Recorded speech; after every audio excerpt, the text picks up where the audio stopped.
welcome to Carnival Breakfast Show. Come to you from Carnival Radio. This is Newspaper Review. I am Joseph Oyo. If you are just joining us for the first time, you're welcome. Today is a wonderful show. Welcome on board.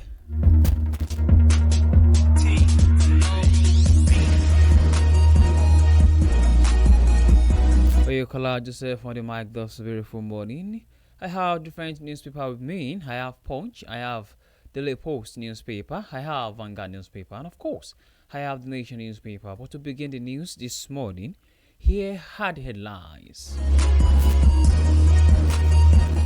59.9 trillion naira budget, federal government, World Bank at odds over funding strategy.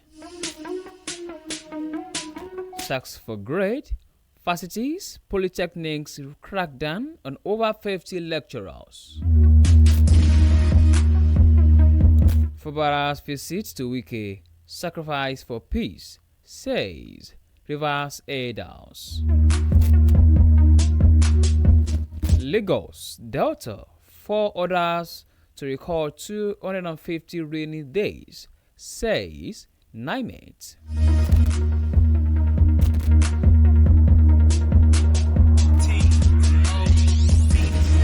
16-year-old Mboye student fakes kidnap, demands 2 million naira ransom.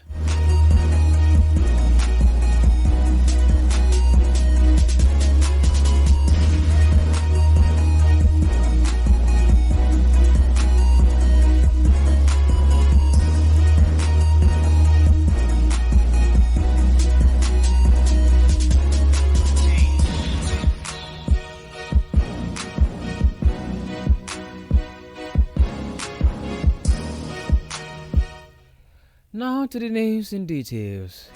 The World Bank has described Nigeria's 2025 federal budget as overly ambitious, warning that the federal government may be forced to turn the Central Bank of Nigeria's ways and means facility to finance likely revenue shortfalls. The bank gave this warning on Monday during the public presentation of its latest Nigerian Development Update report titled Building Momentum for Inclusive Growth in Abuja. President Bola Tinubu signed the 2025 Appropriation Act into law, approving a record budget of 54.99 trillion naira budget, the highest in Nigeria's history. The budget was raised from the initial proposed of 49.7 trillion naira submitted to the National Assembly. The fiscal plan makes provisions for 13.64 trillion naira in recurrent expenditure, 23.96 trillion naira for capital projects, 14.32 trillion naira for debt servicing, and 3.65 trillion naira for statutory transfers, while project deficit of 13.08 trillion naira to be financed through domestic and external borrowing.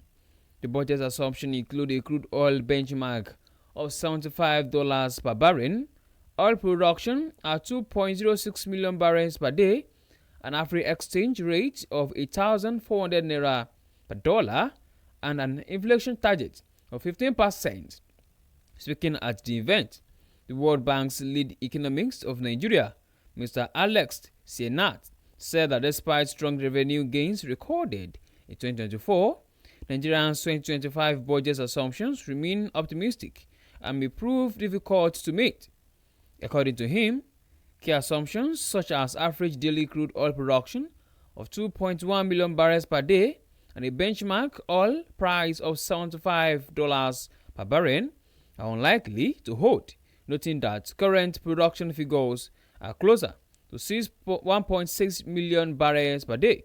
He also cited uncertainty over how much revenue would flow from the removal of the petrol subsidy and the planned windfall tax on foreign exchange gains, saying this could weaken the federal government revenue position. For more details, please read from the Punch newspaper. 54.9 trillion naira budget, federal government, World Bank at odds over funding strategy.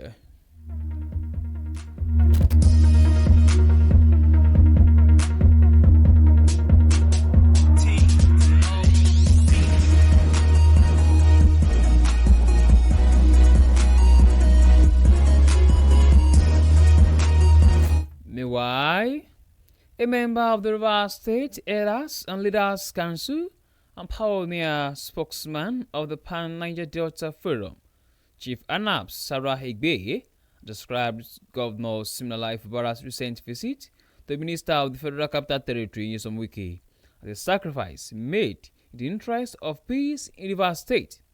Speaking in a reaction to the meeting, Sarah Igbe said the suspended governor had consistently shown a desire for peace, contrary to what he described as Wike's combative stance.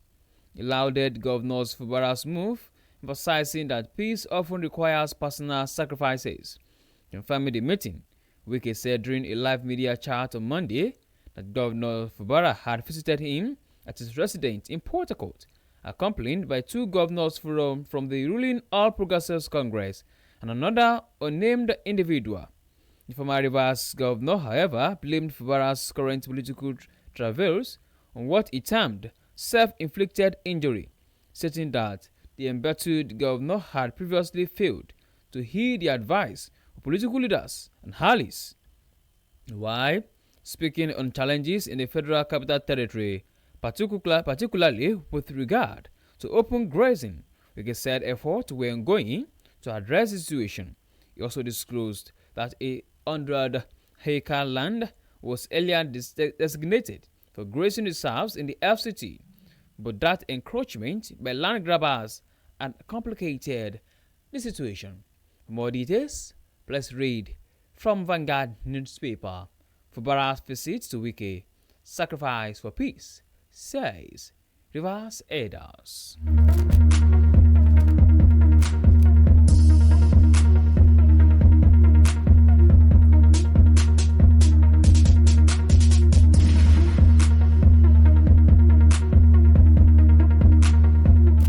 In the meantime, no fewer than 50 lecturers across Nigerian public tertiary institutions have been indicted for sexual misconduct between April 2021 and April 2025.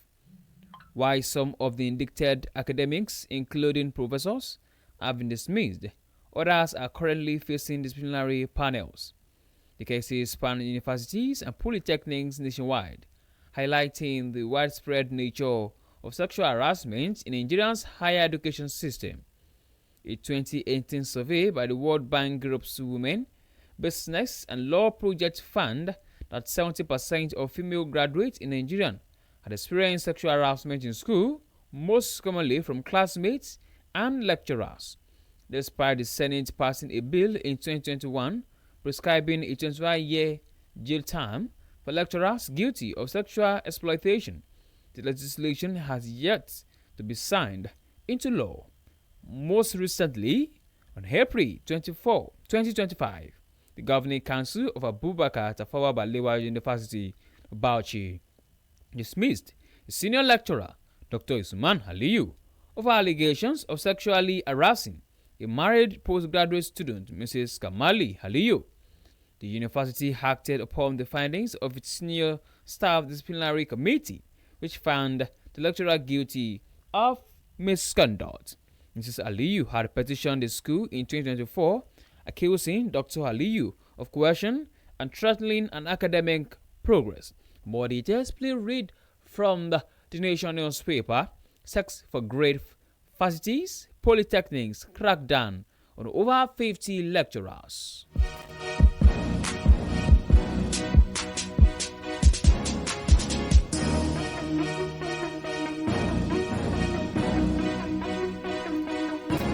In another development, the Nigerian Meteorological Agency has projected that Lagos, Delta, Bayelsa, Cross River, Rivers, and Akwa Ibom states will experience the highest number of rainy days in 2025, ranging between 250 and 290 days.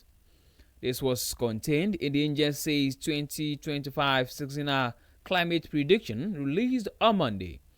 According to NIMET, the next category of states to record significant rainfall between 200 and 250 rainy days includes Ogun, Oyo, Ekiti, Osun, Ebonyi, Anambra, and Enugu.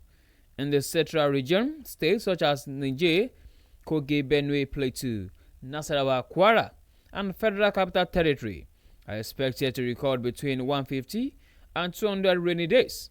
For the northern state of Sokoto, Katsina, Zamfara, Kano, Jigawa, Yobe, and Borno, rainfall is projected to span between 110 and 150 days in the year. Linement also forecast that the total annual rainfall across the country will vary from 405 mm in the far north to 3,010 mm in coastal regions. Also, specifically, states like Borno, Yobe, Sokoto, Katsina are expected to receive less than 685 mm of rainfall, while the central states, including parts of Niger, Kwara, Plateau, Nasarawa, Benue, and Half City, may experience rainfall between 970 mm and 1,500 mm. This news was sourced from the Punch newspaper. Lagos, Delta, for others to record 250 rainy days, says NIMET.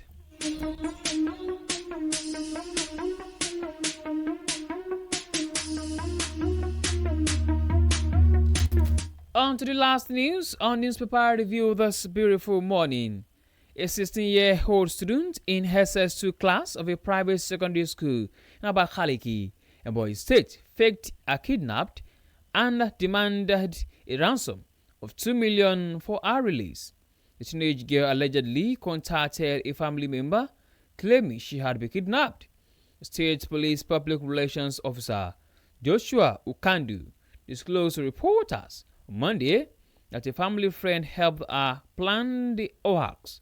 Ukandu said the girl attends a privately owned school located on Watchman Street in Abakaliki.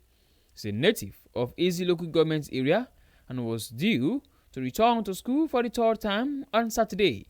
The girl told police she had gone to buy second-hand clothes, known locally as Okurika, when someone stabbed her from behind. She claimed to have lost consciousness and woke up the next day at Ishieke Junction in the Mboyi local government area. She added that she often dreams of being kidnapped and her mother regularly prays against it. Upon regaining consciousness, she asked for directions back to Abakaliki town.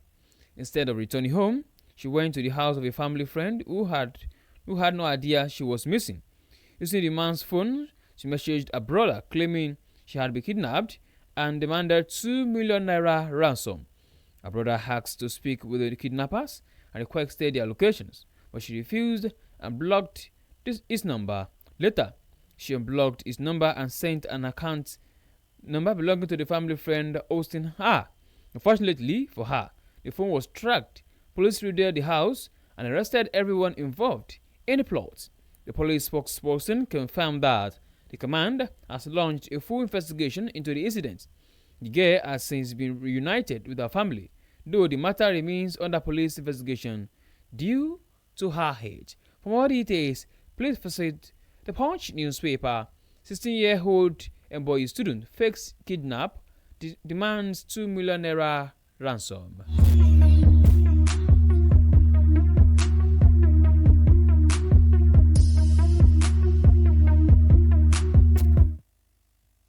To bring the newspaper review to a close this morning, here is a recap of headlines. 24.9 trillion naira budget. Federal government, World Bank at odds over funding strategy. Tax for grade. Varsities, polytechnics crack down on over 50 lecturers.